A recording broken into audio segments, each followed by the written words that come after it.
खुशी, विजय कुमार, मदन पुरस्कार विजेता, इजा र सुषमालाई। पहिलो च्याप्टर प्रसव वेदना। हामी सबै जे भन्न सक्छौँ त्यही कुरा अभिव्यक्त गर्नु लेखकको काम होइन। हामी जे भन्न असमर्थ छौँ त्यो व्यक्त गर्नु लेखकको दायित्व हो। अनेश नील। एउटा पुस्तक लेख्ने रहर थियो। कस्तो पुस्तक, कसरी लेख्ने, मसित उत्तर थिएन। कुनै दिन पुस्तक लेख्ने छु भन्ने बाल सुलभ चाहना बाहेक मसित अरू केही थिएन। न विषय, न शब्द, न त बिना विषय पाठकलाई बाँधेर राख्न सक्ने शब्दकला। केही पनि त थिएन सिवाय एक रहर। सपनाको बीजारोपण भएको वर्षौं वर्षपछि पनि मैले त्यो पुस्तकको एक अक्षर लेख्न सकिनँ। कागजमा अक्षर नलेख्दै वर्षौं साथीभाइलाई म पुस्तक लेख्नेछु भन्दै हिँडे। कोसिस नगरेको होइन। कागजमा नकोरे पनि मुकुसको मसीले मनको भित्तामा नलेखेको होइन। भरिन त पुरै भइएको थिएँ, पोखिन पो सकेको थिइनँ। भरि हुनु र नपोखिनुको वेदना, त्यसको छटपटाहट म शब्दमा अनुवाद गर्न असमर्थ छु। बिस्तारै समय यस्तो आयो म स्वयंले आफूले पुस्तक लेख्ने कुरा पत्यार लाग्न छाड्यो। सपनाको कागजमा रहरको मसीले लेख्दैमा किताब लेख्न सकिने भए सबै लेखक बन्थे भन्ने साधारण सत्य बुझ्न मलाई वर्षौं लाग्यो। अनेकौं पल्ट लेख्न सुरु नगरेको होइन। आधा पेज पनि भरिन नपाउँदै आफूले चित्त नबुझेर दर्जनौं पटक च्याते। घरमा लेख्न सकिन्न भन्दै शान्त ठाउँहरूमा भौतारिए। स्थान फेर्दैमा लेख्न सकिन्न भन्ने शिक्षा बाहेक कुनै उपलब्धि भएन। मेरो मनमा गर्भधान भएको बिना विषय, बिना शब्दको पुस्तकले वर्षौंसम्म कुनै आकार नलिएको देखेर म आफैसँग निराश भएँ। लेखनमा दुई बाधा थिए। पहिलो, पुस्तकको विषयबारे मेरो मनको अन्तर्द्वन्द। म कहिले राजनीतिक विषयमा लेख्न चाहन्थे त कहिले उपन्यास लेख्ने सपना देख्थे। अनि बेला बखत आध्यात्मिक दर्शनलाई विषयवस्तु बनाउने जोस चल्थ्यो। सबथोक पेन्डुलम झै अस्थिर र क्षणिक उत्तेजना बाहेक केही थिएन। हुन त पुस्तकका निम्ति मसँग अनेक विषयवस्तु हुनुपर्ने। म पत्रकारिताको यस्तो स्थानमा वर्षौंदेखि उभिएको थिएँ जहाँ मलाई नयाँ नयाँ आइडिया सुनाउने मानिसको कमी थिएन। सरसर्ती हेर्दा पत्रकारिताको अनुभवले मानिसलाई पुस्तक लेख्न नसघाउनु पर्ने हो। तर यथार्थ त्यस्तो नहुने रहेछ। पत्रकारिताले एउटा निश्चित अवधिपछि हामी जस्ता पत्रकारलाई नयाँ सिकाउन बन्द गरिदिन्छ। न भाषा, न शैली, न विद्या, न बुद्धि, न ज्ञान, न त विज्ञान। यो पेसाले नित दिन उही पुरानो सतही राग रटिरहने थोत्रो टेप रेकर्डरमा परिणत गरिदिन्छ धेरै पत्रकारलाई। आफूसँग जोडिन आएका धेरैलाई पत्रकारिताले यताबाट उता, उताबाट यता भौतारिरहने पेन्डुलम बनाएर छाडिदिन्छ। म पनि थाहै नपाई यस्तो पेन्डुलम बन्न पुगे। जसलाई अस्पताल जाँदा डाक्टरको, एयरपोर्ट देख्दा पाइलटको, बैंक छिर्दा धनीमानीको, अदालतको बिल्डिङ अगाडि आउँदा वकिलको, संसद ढुक्दा नेताको र मन्दिर गुम्बाका उकाली ओह्राली गर्दा अध्यात्मका विषयवस्तुमा पुस्तक लेख्ने जोस चलेर आउँथ्यो। जोस जति छिटो आउँथ्यो त्यो भन्दा बढी रफ्तारमा बिलाउँथ्यो। म आत्मलाभ शैलीमा लेख्न चाहन्थे, तर आफ्ना सबै कमजोरी लुकाएर लेखक कहलिन चाहन्नथे। न त तिनलाई सार्वजनिक गर्ने आत्मबल मसित थियो। आफ्नो र परिवारको दाल भात जोहो गर्ने क्रममा मेरो हातबाट हुन पुगेका सानातिना कर्महरूलाई संसार जगतमा ठुलै योगदान गरे भन्दै आत्मरतिको कागजी पुलिन्दा तयार गर्ने आँट पनि मैले गर्न सकिनँ। जर्ज अर्वेलले भनेका छन्, कुनै पनि अटोबायोग्राफीलाई त्यस वखत मात्र विश्वास गर्न सकिन्छ जब त्यसभित्र लेखकले आफ्ना विषयमा केही लज्जास्पद ब्राकेटमा डिसग्रेसफुल सत्य उद्घाटित गरेको हुन्छ। अर्वेल मेरा प्रिय लेखक हुन्, तर उनको यो चुनौतीलाई धेरथोर रूपमा भए पनि स्वीकार्ने आँट गर्न मलाई निकै समय लाग्यो। लेखनको दोस्रो बाधा थियो आलस्य। आलस्य मेरो जिन्दगीको अविभाज्य अङ्ग हो। 52मा चल्दै गरेको मेरो जिन्दगीको अधिकांश भाग केही नगरी त्यसै बितेको छ। वेस्टेज अफ ट्यालेन्ट ब्राकेटमा प्रतिभाको बर्बादी ठान्छे सुस्मय मलाई। जीवन सङ्गिनीको कुरा सुन्दा एकछिन त हो क्यारे भन्ने लाग्छ, तर फेरि सोध्छु मेरो चरित्रमा आलस्य नभएको भए बाँकी रहेको मानिस म हुन्थे वा हुन्नथे। यस्तै यस्तै तर्क कुतर्कको सहारा लिएर म समय बर्बाद गरिरहेको थिएँ। तर्क वितर्क कुतर्कको वैशाखी टेकेर मानिसले आफ्नो सही वा गलत जीवनशैलीलाई न्यायोचित ठहर्याउने प्रयत्न त गर्न सक्छ, तर मनभित्र बलेको आगो निभाउन नसक्ने रहेछ। बाहिरबाट हेर्दा म आफ्नो पेसाको सफलतम मानिसमध्ये एक थिएँ। मेरो शैलीका प्रशंसकको सङ्ख्या ठुलै थियो, आलोचक पनि यथेष्ट थिए। वर्षमा हजारौँ मानिस मलाई इमेल लेख्थे। शक्तिशाली पुरुष, रूपवान महिला र धनवान व्यक्तित्व मेरा निम्ति कुनै दूर क्षितिजमा देखिने आश्चर्य र विस्मय नभएर दिनचर्याका सामान्य कुरा थिए। यति हुँदाहुँदै पनि म आफूभित्र खालीपन महसुस गर्थेँ। सबथोक भएर पनि जीवनमा चाहिने मुख्य कुरा नभए जस्तो, अनेक गोरेटोमा हिँडिसक्दा पनि मूल बाटो नपाए जस्तो, आफ्नै मनभित्र कता हो कता हराए जस्तो असजिलो महसुस गर्थेँ म। अनौठो खालीपन मेरो अचेतन मनमा गहिरोसँग लुकेर बसेको थियो। मेरो निम्ति किताब लेख्ने कुरोले कागजमा अक्षर छाड्ने अर्थ मात्र राख्दैनथ्यो। म त आफ्नो मनको भारी अक्षर मार्फत पोखेर हलुका हुन चाहन्थेँ, मनभित्र बलेको आगो निभाउन चाहन्थेँ।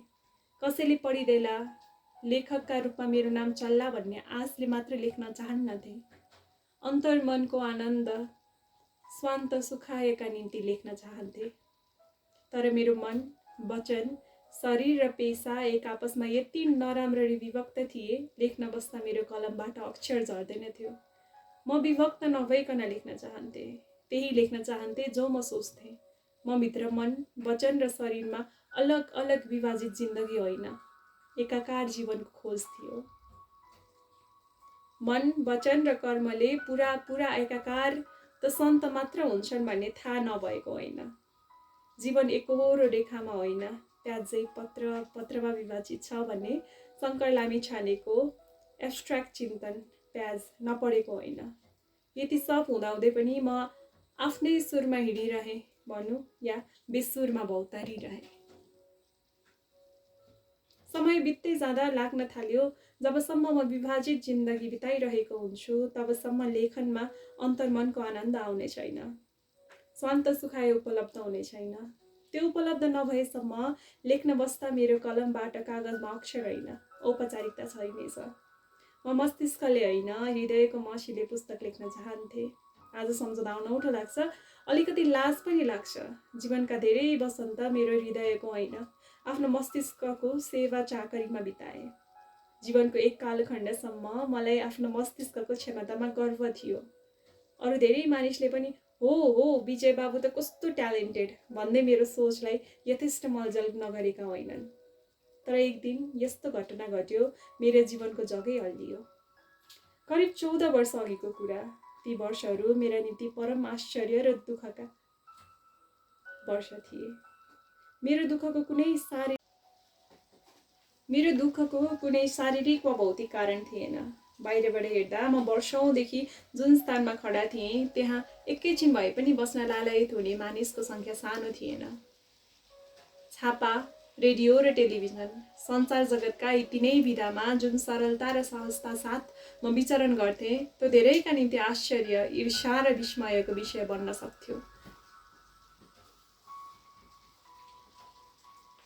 एकातिर व्यावसायिक रूपमा त्यो स्थिति, अर्कातिर पारिवारिक रूपले माया गर्नेहरूबाट घेरिएको थिए। यो सब भएर पनि शब्दमा भन्नै नसकिने विचित्र अतृप्तताबाट पीडित थिए। एक हिन्दी गीत चाहिँ थियो जीवन, मेरे नैना सावन भदौ फिर भी मेरा मन प्यासा। आफूभित्र रहेको अपूर्णता भर्न म वर्षौं भौतारिए। शक्तिमान, धनवान, रूपवान र बुद्धिमान मात्र होइन, गरिब र निस्सहाय बीच पनि समय बिताए। चरम निराशाले भरिएका मात्र होइन, पत्याउनै नसकिने साहस, आशा र उपलब्धिले परिपूर्ण मानिस पनि भेटे। तीमध्ये केही त टेलिभिजन मार्फत देखाए पनि।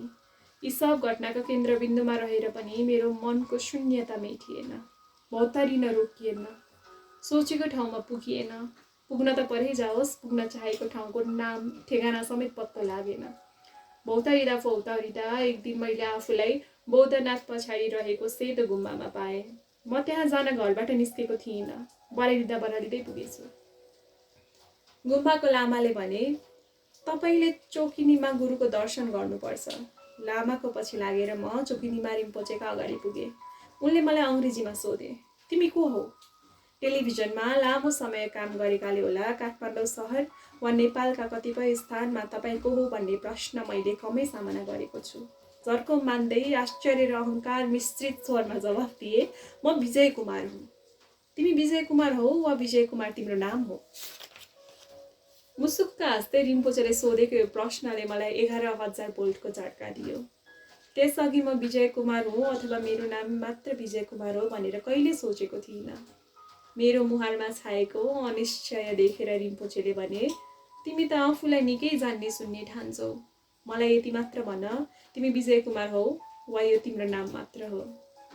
साधारण जैसुनीले असाधारण गहिराईको यो प्रश्नका अगाडि मेरो अहङ्कार लज्जावती झार चाहिँ भयो। खै रिम्पोचे, अहिले यसै भन्न सक्दिनँ म विजय कुमार हुँ वा त्यो मेरो नाम मात्र हो। केही हतार छैन। आज दिनभरि र रातभरि सोच, भोलि यही ठाउँ यही समय फेरि भेटौँ, प्रश्न उहिरहनेछ। विजयजी, तपाईँ टेलिभिजनमा कसैलाई प्रश्न सोधेपछि उत्तर दिन 30 सेकेन्ड समय पनि दिनुहुन्न। गुरुबाट तपाईँलाई पुरै 24 घण्टा समय बक्सेको छ। भोलि चाहिँ उत्तर पक्कै लिएर आउनुहोला नि। म चुपचाप कोठाबाट निस्कने बेला त्यहाँ बसेका एक सज्जनले व्यङ्ग्यात्मक स्वरमा भने, उनीहरू अरू ठाउँ भएको भए मैले त्यो बाजेलाई रुखो स्वरले के पो जवाफ दिने थिएँ होला। तर त्यस दिन चाहिँ आफ्नो पराजित अहङ्कारको घाउमा उसले नुन खोर्सानी छर्केको महसुस गर्दै घर फर्के।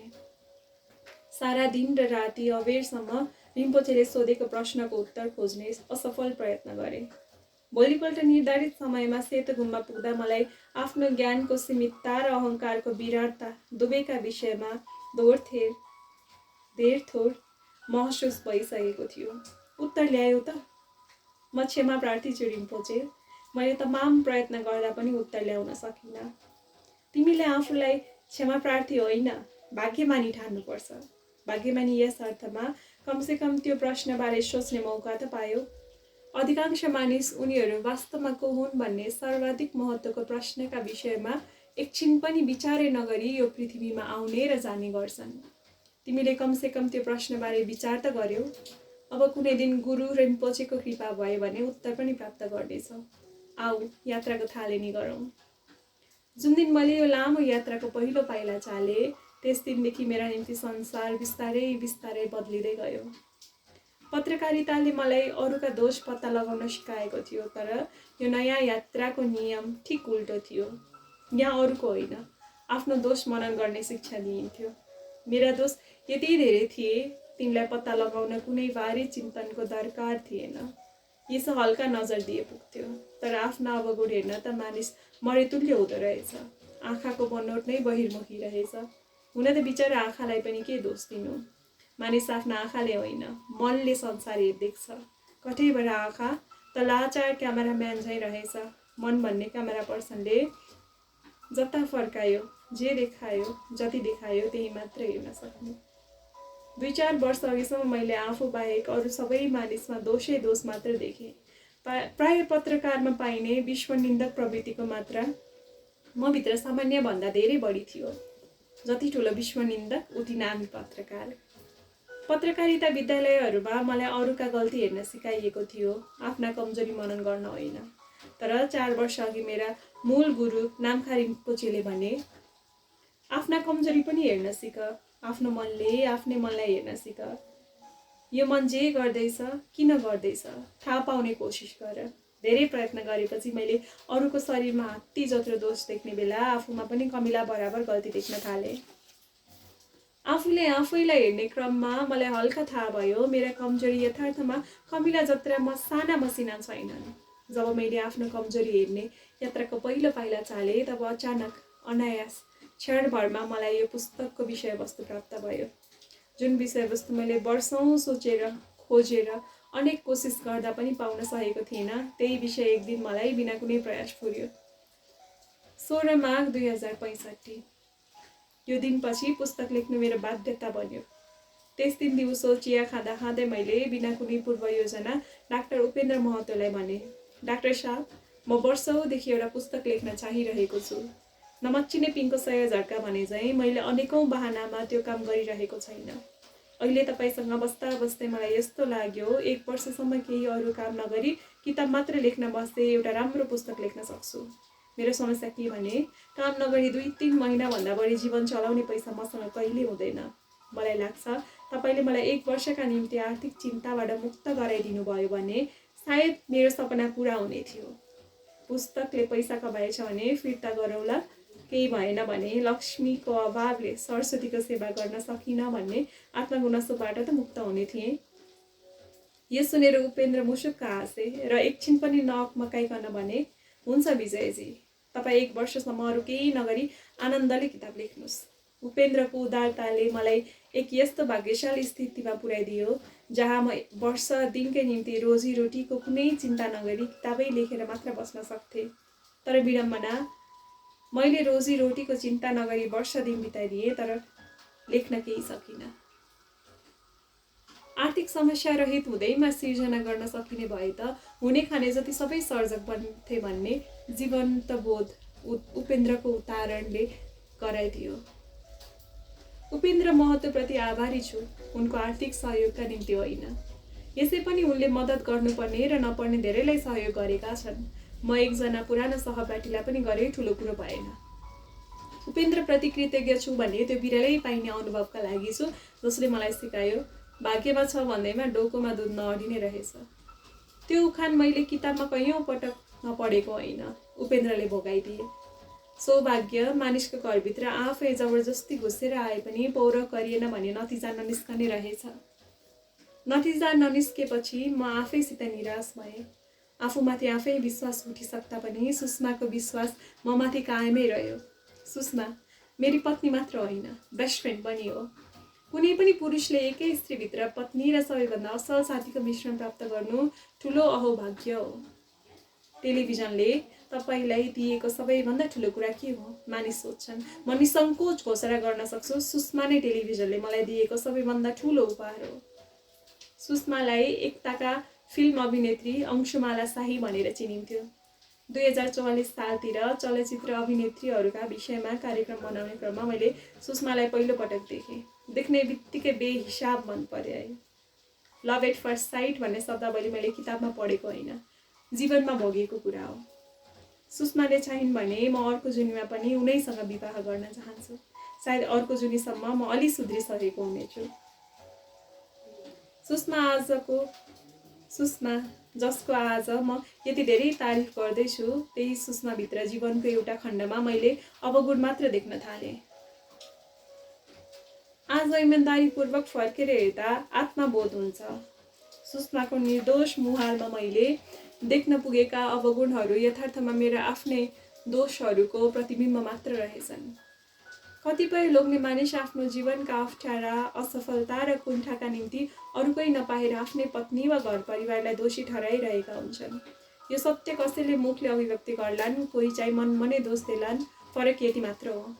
मेरा तमाम कमी कमजोरीका बावजुद म प्रति सुषमाको माया प्रवाह चारै ऋतुमा एकै नाश रह्यो।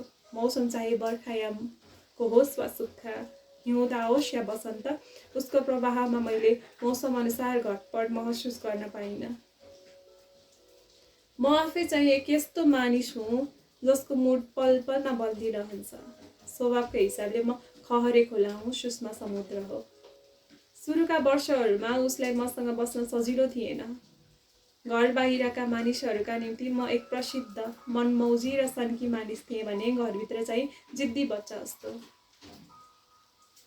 मेरी आइरिस धर्मदिदी ब्रिटिस चर्को आवाजमा भन्थिन्, सुषमाले घरमा 2 होइन 3वटा बच्चा हुर्काउनु पर्छ, तेस्रो बच्चा हुर्काउन असम्भव छ। म भए डिभोर्स दिइसक्थेँ। ब्रिजिटले भनेको तेस्रो बच्चा अरू कोही नभएर म नै थिएँ। मेरो सम्बन्धमा ब्रिजिटको भनाइ धेरै अर्थमा साँचो थियो, तर डिभोर्स सम्बन्धमा भने ब्रिजिट प्राविधिक रूपले नै गलत थिइन्, किनभने ऊ आफै एक असफल प्रेमी थिए। एक रात कुनै राजनीतिक विषयमा पछिल्लो प्रेमीसँग चर्को विवाद भएको भोलिपल्ट उनीहरू सदाका निम्ति छुट्टिएका थिए। आजभोलि प्रेमीहरू के भयो भने आपसमा जुट्छन् र के भयो भने फुट्छन्, यसै भन्न सकिन्न। जीवनमा धेरै उतार चढाव देखेपछि मलाई महसुस भयो प्रेम भनेको अपेक्षारहित रूपले दिने भाव र क्रियाको नाम रहेछ। मैले यति गरे बापत उसले मलाई कति फर्कायो भन्ने हिसाब किताब मनमा आउने बित्तिकै बुझ्नुहोस् तपाईँ प्रेममा होइन कुनै बिजनेस डिलमा आउनुहुन्छ। जब एक जोडी बिना कुनै हिसाब किताब एकअर्कालाई एकहोरो रूपले दिई मात्र राख्छन् तब भन्न सकिन्छ वाह क्या प्रेम छ। कुनै अपेक्षा नराखी निरन्तर दिई मात्र राखे तत्काल वा भविष्यमा कुनै दिन दिएको भन्दा धेरै गुणा प्रेम स्वचालित रूपले आफै आइपुग्छ।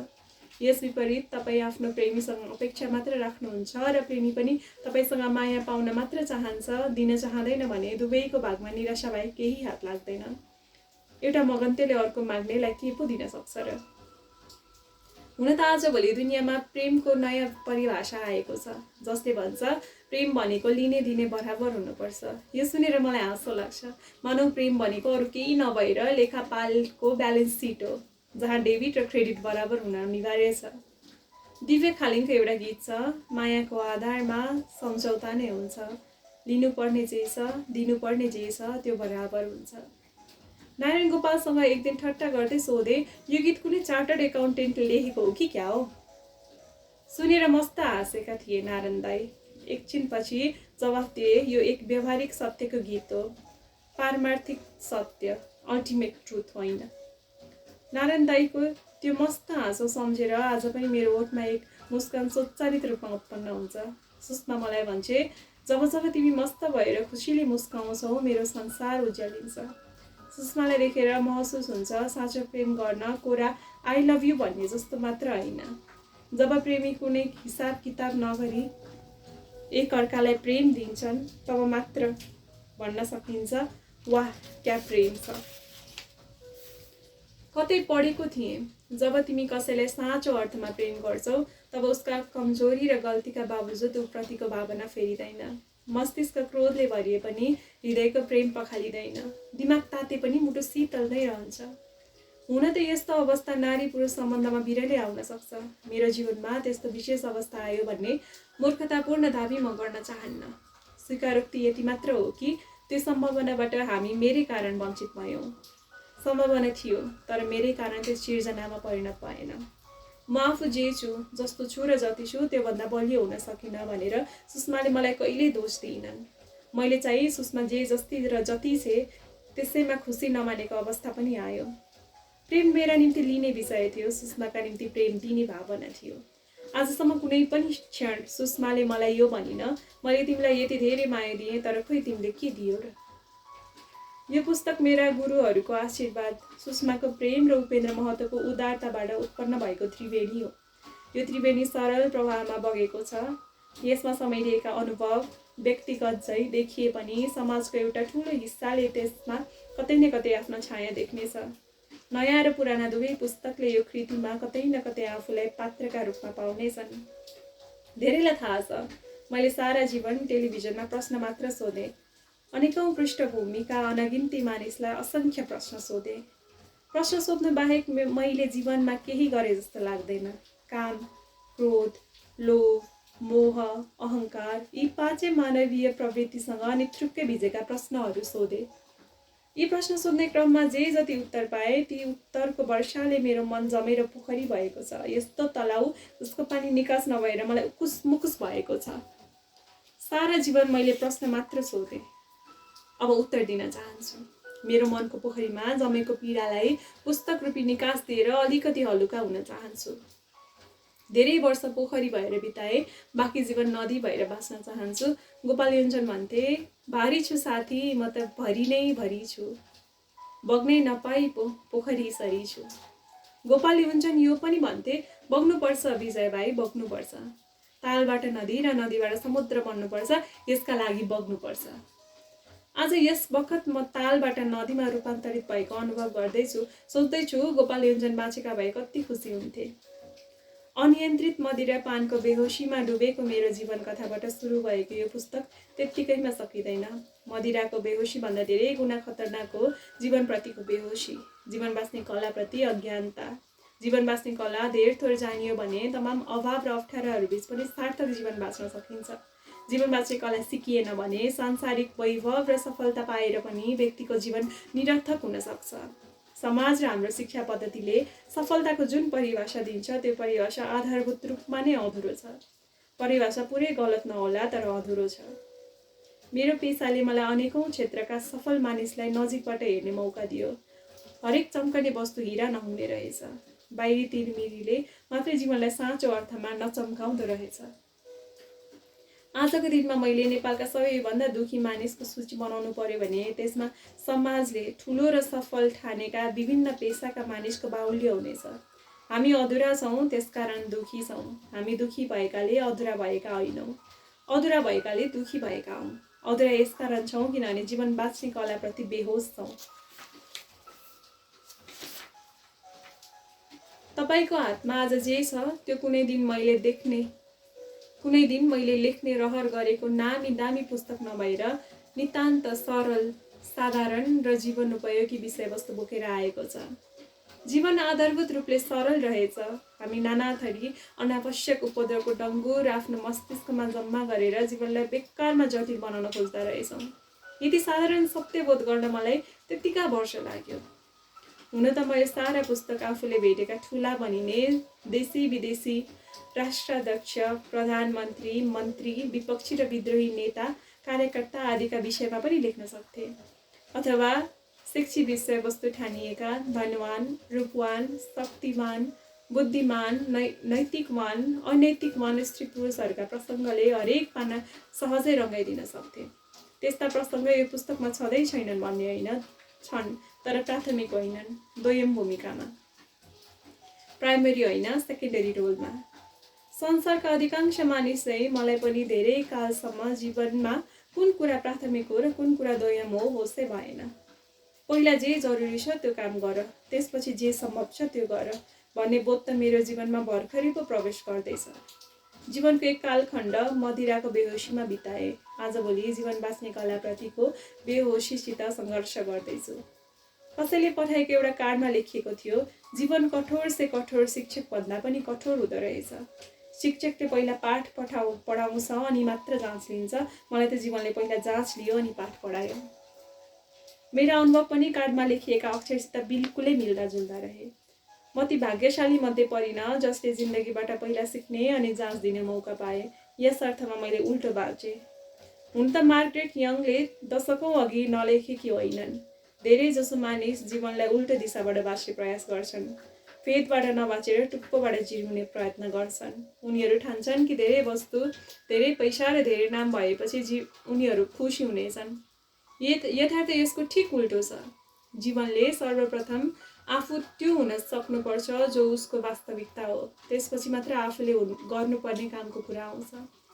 म चाहन्छु मेरा सन्तान सारांशिका र सारांशको नयाँ पुस्ताले जीवनलाई मजै टुप्पोबाट नबाँचेर फेदबाट बाँचोस्।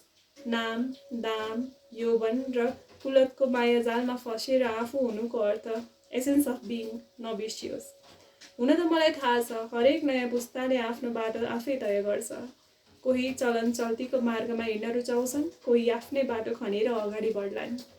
त्यति थाहा हुँदाहुँदै कुनै आम अभिभावक चाहिँ म पनि आफ्ना छोराछोरीले सामना गर्नुपर्ने संसारका चुनौतीको सही वा गलत पूर्वानुमान गरेर बेला बखत